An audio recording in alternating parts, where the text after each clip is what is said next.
It's America's greatest homecoming this week in Stillwater. The festivities have already begun with the Cincinnati Bearcats traveling to play the Pope.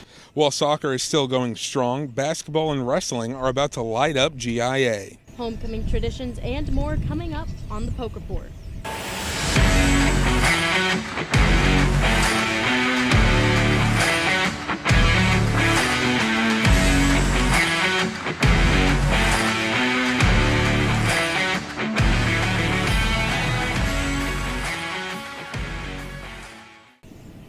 Hi, and welcome to this week's episode of the Poke Report. I'm Peyton Schmidt alongside Zach Berger, and we are actually in section 231 where the viral moment happened last game against Houston. Zach, did you partake in the festivities? I didn't. I watched from afar. I took some videos and just enjoyed the insane behavior, but viral behavior that happened right here. Yeah, and it was kind of fun. I was filming the game, I was on a headset, and I got to witness the buildup of it. That one guy waving his shirt, and I think all from a bet. Yeah, a from $10 bet. That's insane to me, but it worked out. And even though the team was struggling on the field, the fans popped off behind us. So in theory, it worked. Yeah.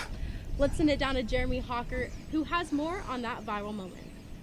It's Saturday, and Boone Pickens Stadium is unusually quiet. The Cowboys are playing, but the crowd energy is low until one fan decides to change that.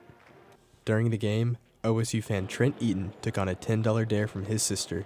He stood up, walked over to an empty section 231, took off his shirt, and tried to get fans going.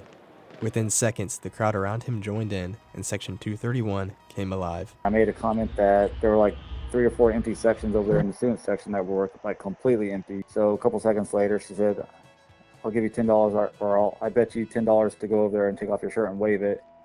And so I said, sure. I did not expect that many people to show up, and of all age groups. Rows of students joined in, cheering, chanting, waving their shirts, turning a dead section into the loudest part of the game. Section 231 has pokes and pecks of all age groups.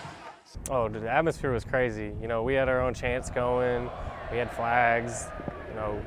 Felt pretty electric. Kind of like European soccer. They have their own chants going. It's very similar to that, I thought. Right here in section 231 is where it all started. What began as a $10 bet turned into a full-blown movement. Students jumping in, taking off their shirts, waving it around, turned into one of the loudest moments of the game. Up in the control room, the Orange Power Studios team noticed the chaos, and Tyler Blackburn decided to make it official.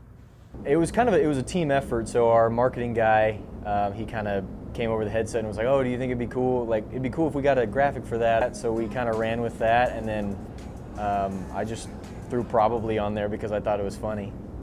That graphic sent the stadium into a frenzy, and by the next morning, videos from Section 231 had gone viral, amounting millions of views across platforms and earning the title ESPN Fans of the Week. So it was cool to see, obviously, the local accounts posting it, but then, seeing ESPN, Barstool, seeing it on a more, national stage was pretty cool. What started as a $10 dare turned into a viral moment and a potential new tradition, and brought Boone Pickens Stadium back to life. For the Poke Report, I'm Jeremy Hawkert. Thanks for that, Jeremy. That section truly has been the highlight of the season for the Pokes. And, honestly, Peyton, Cowboy football is keeping everybody on their toes, especially at the quarterback position. Sam Jackson, the fifth, originally a wide receiver here, now playing quarterback, the third QB for the Pokes this season. I don't know about y'all, but if that doesn't say enough about our program right now, it should speak for itself. Evan Sechon has more on that story. When all else fails, start a wide receiver at quarterback. Sam Jackson V is taking on a new role for the Oklahoma State football team after becoming the third-string quarterback this season after losing to Houston this Saturday. Some fans are wondering why he's qualified to start after switching from receiver. Interim head coach Doug Meacham says the answer goes back to Jackson's high school film. Well, his high school film was unbelievable. He played receiver his 10th grade year, played quarterback his junior year, and then they had COVID, and they had no school and no athletics his senior year. But he reminded me on tape of Trayvon Boykin. Despite transferring to Oklahoma State to play wide receiver, Jackson played quarterback for his first two schools, TCU and California. Jackson has 6 passing touchdowns over his career with 600 passing yards. Meacham is confident in them, even though it has been a tough adjustment. Sam, it's a lot on him, and he made some mistakes, a couple of ill-advised throws, a couple of reads that were incorrect, but I mean, he functioned at times like what we want him to, and I know he's capable of doing that, so.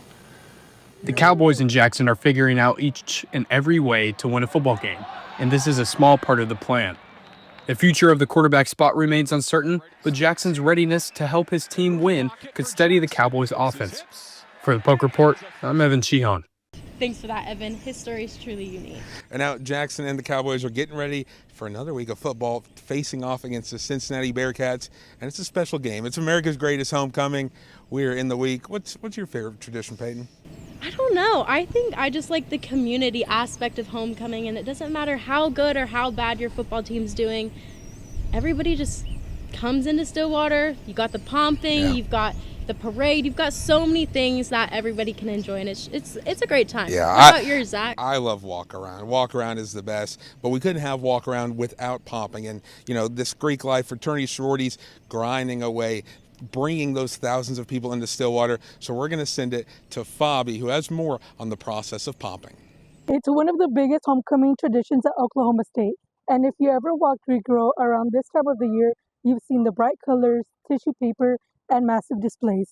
It's called pomping, and it's a true test of Cowboy spirit. I don't think I've ever seen another college have decks like that and walk around, especially to the level that we do it. It's honestly quite insane the way OSU does homecoming. Pumping is a word every Cowboy knows come homecoming week. The tradition goes back to the 1920s when sororities and fraternities began decorating their front doors. Those small decorations have grown into massive animated house decks that light up the streets of Stillwater during homecoming. Each year, fraternities and sororities team up to create a display of the homecoming theme. This process takes about 8 weeks, and every member logs several hours of pumping each week. Pumping takes a lot of work. Students place tiny 3-inch pieces of tissue paper into holes in chicken wire to form the extraordinary designs.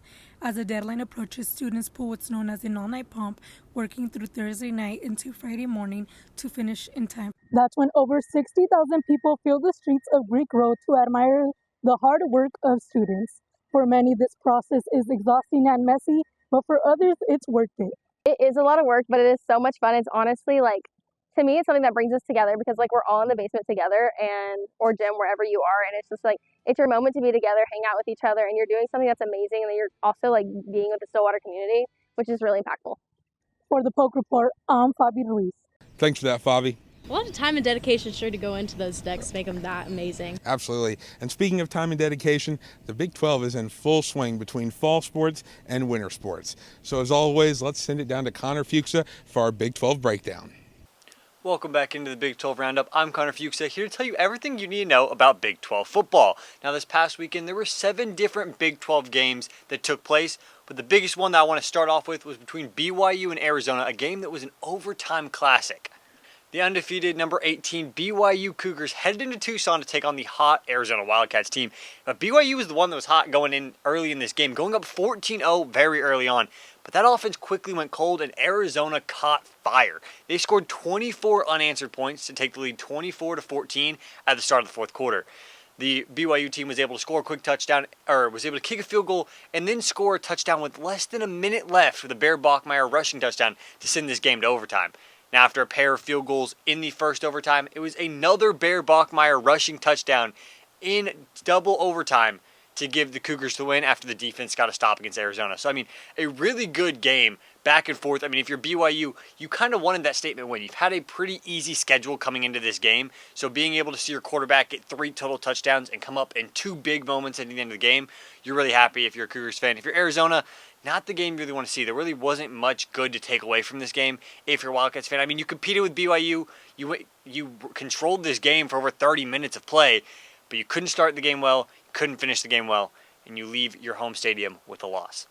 Now, moving over to another big game this past weekend, there was a lot of upsets. So let's look at the board real quick, actually. There was a lot of upsets that took place. You have Iowa State losing to Colorado. You've got TCU losing to Kansas State.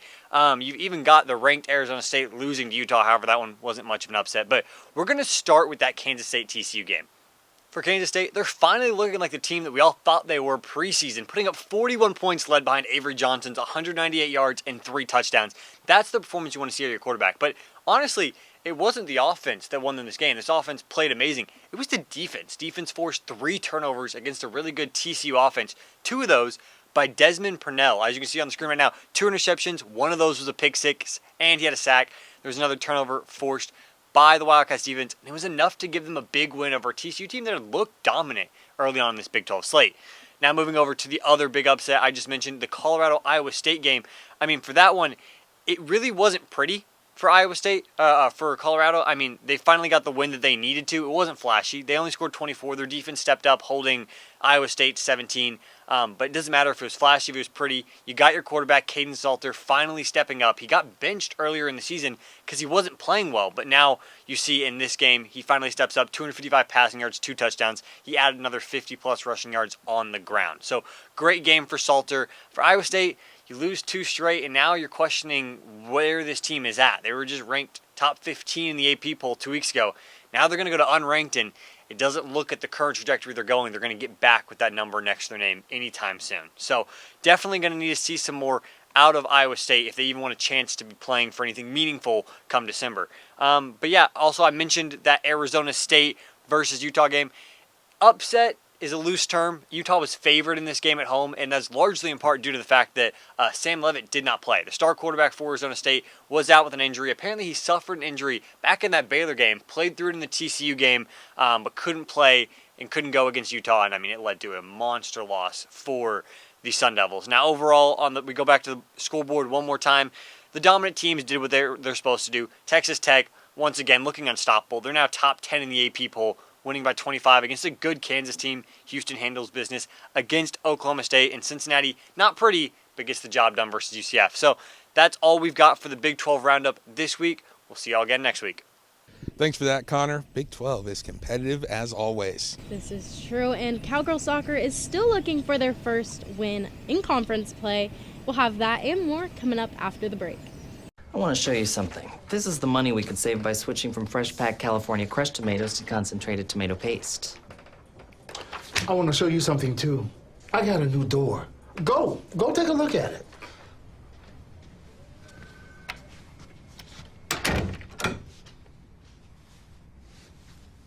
Nobody uses better ingredients than Little Caesars. Like fresh packed California crushed tomatoes.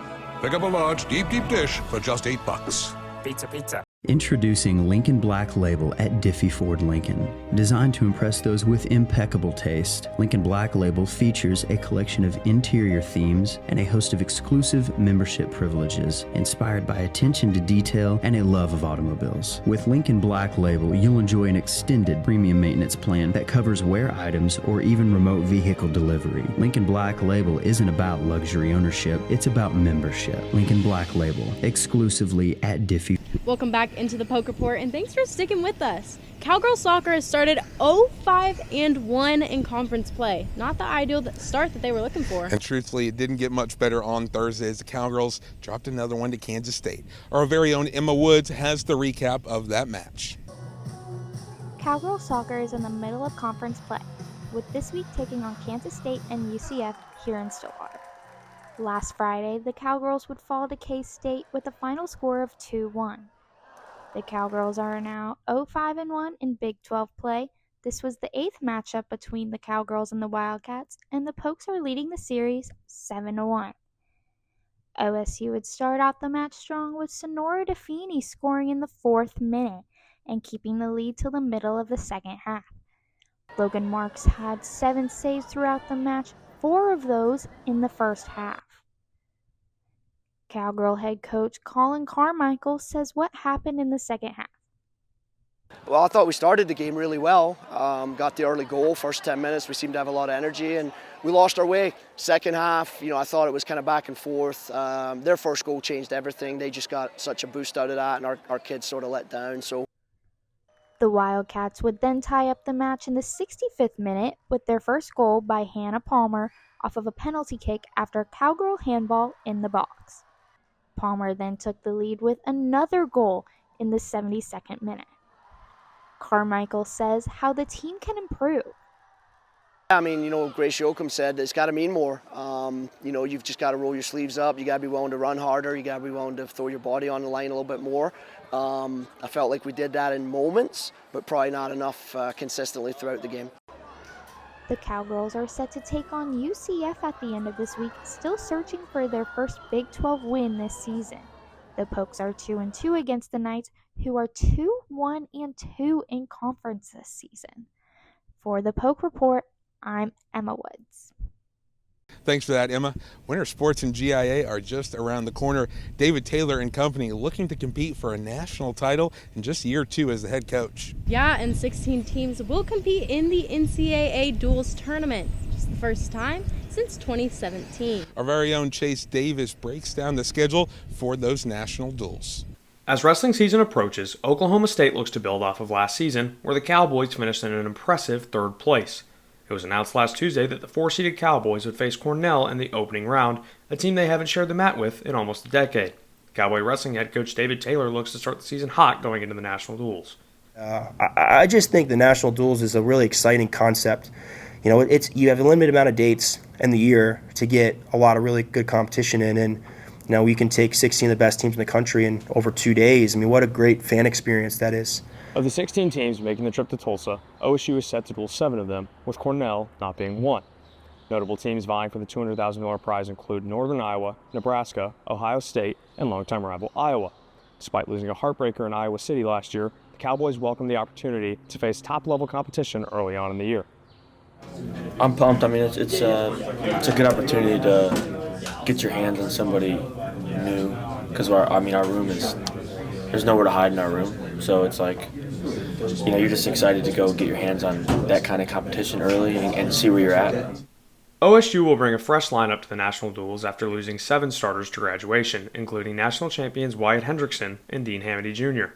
However, the Cowboys have reloaded with 2024 national champion Richard Figueroa, All-American Casey Swiderski, and 2 top 5 recruits in Ladarian Lockett and Landon Robideau. Oklahoma State fans can catch the action November 15th and 16th at the BOK Center in Tulsa, Oklahoma, or watch on Flow Wrestling.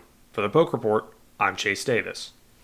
Thanks for that, Chase. Now, Peyton, I've been hearing that GIA is going to be the place to be this winter, and for Cowboy basketball, they're bringing in some big talent. That's right. Cowboy basketball has been hitting the nail with some big-time recruits.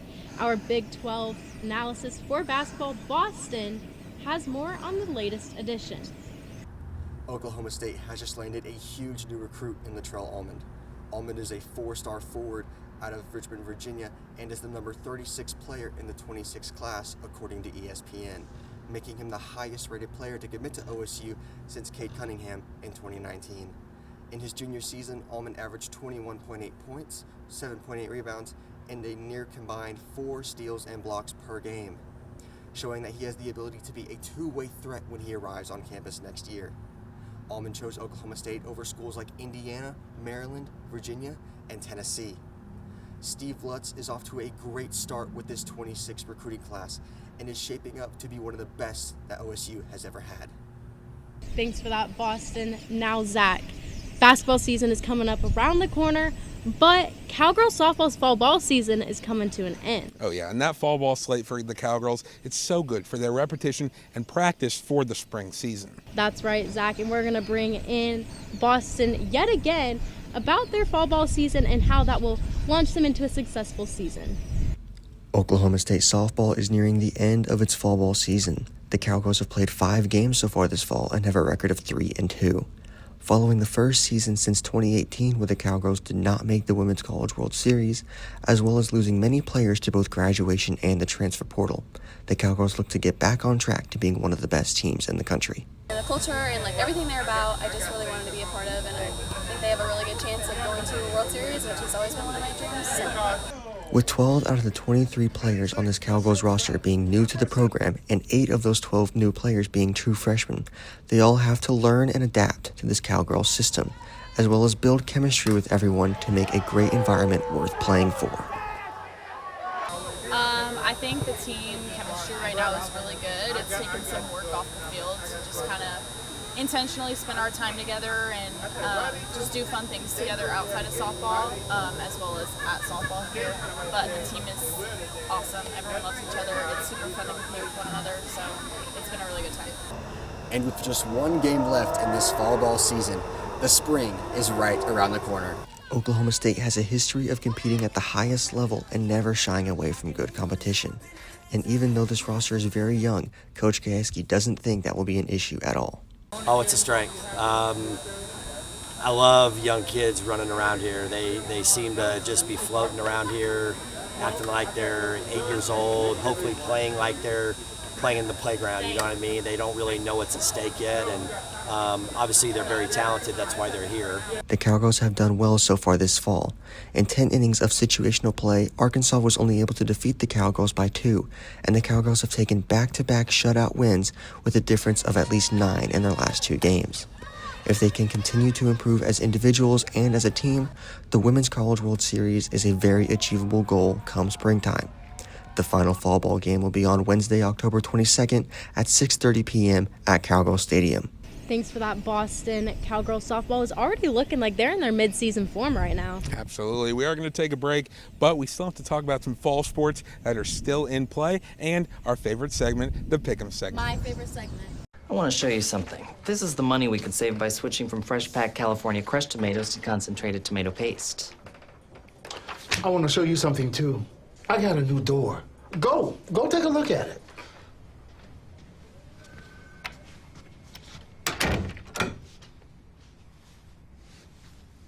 Nobody uses better ingredients than Little Caesars. Like fresh-packed California crushed tomatoes. Pick up a large, deep dish for just $8. Pizza. Introducing Lincoln Black Label at Diffie Ford Lincoln. Designed to impress those with impeccable taste, Lincoln Black Label features a collection of interior themes and a host of exclusive membership privileges, inspired by attention to detail and a love of automobiles. With Lincoln Black Label, you'll enjoy an extended premium maintenance plan that covers wear items or even remote vehicle delivery. Lincoln Black Label isn't about luxury ownership, it's about membership. Lincoln Black Label, exclusively at Diffie. Welcome back into the Poke Report. Now, Zach, cross country has now competed in 2 meets this week as they're gearing up for the Big 12 championship. Yeah, and one runner to watch out for is Brian Musau, the 2023 Big 12 champion. Looks like Brian Musau is trying to get his second Big 12 title. We'll send it down to Pearson, who has more on Musau in his story. Despite only being in his junior year, cross-country runner Brian Musau has already cemented himself as one of the best runners to ever step onto the Oklahoma State campus. Musau is from Machakos, Kenya, and he took a big risk in committing to OSU as it's a long way from home. However, it was his trust in the program and the team's welcoming environment that ultimately made Musau commit to being a Cowboy. Being in Oklahoma, having like our coach, teammates, it's always good, like everyone believing in you, trusting you, like they are there for you whenever you need them. So it's always making me feel at home, feel like a champion. Throughout his 2 years in Stillwater, Musau has racked up a plethora of honors and awards. As a freshman, he quickly burst onto the scene by claiming a #1 finish in the 2023 Big 12 Cross Country Championships. That was followed up by becoming a 2024 Indoor Big 12 and National DMR Champion and 2025 Indoor and Outdoor 5,000 meter champion. Musau has also been named an All-Conference and All-American selection multiple times, along with the 2025 U.S. Track and Field and Cross Country Coaches Association Midwest Region Outdoor Track and Field Athlete of the Year. Musau's list of blazingly fast times is highlighted by a 3-minute and 54-second mile, a 13-minute and 11-second 5K, and a 28-minute and 44-second 10K. He still has plenty of greater aspirations, including a goal of representing Kenya in the 2028 Olympics. Musau took a big step toward doing so this past summer, thanks to a victory in the 10,000 meters at the World University Games in Germany. This event featured elite athletes from all over the globe, as Musau outlasted Great Britain's David Malarkey by a single second to get the win. Not only is he physically talented, but Musau excels mentally as well. Whether he just secured another first place or ran the worst race of his life, Musau remains cool-headed and doesn't let the emotions get the best of him. It's this kind of attitude and mindset that allows allows Musau to compete at such a high level and separate himself from other competitors, all while fitting right into the culture that head coach Dave Smith has built here in Stillwater. Well, again, it takes the right kind of kid. Some kids, we told this story to 2 or 3 years ago, they said, no way. I'm not going to come there and sit and wait. Sure.